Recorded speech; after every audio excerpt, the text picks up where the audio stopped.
तो फिर क्या हुआ? नीट स्टूडेंट्स दुखी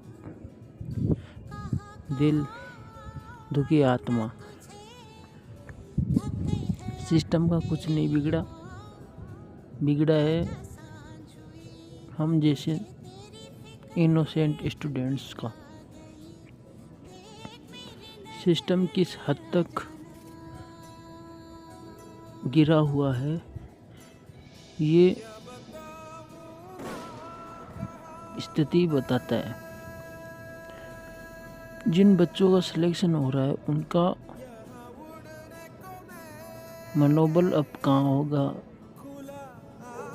ये उनसे बेहतर कोई नहीं जान सकता। जो बच्चे कल तक खुशियां मना रहे थे वो आज पेपर रद्द के मामले में दुखी हैं।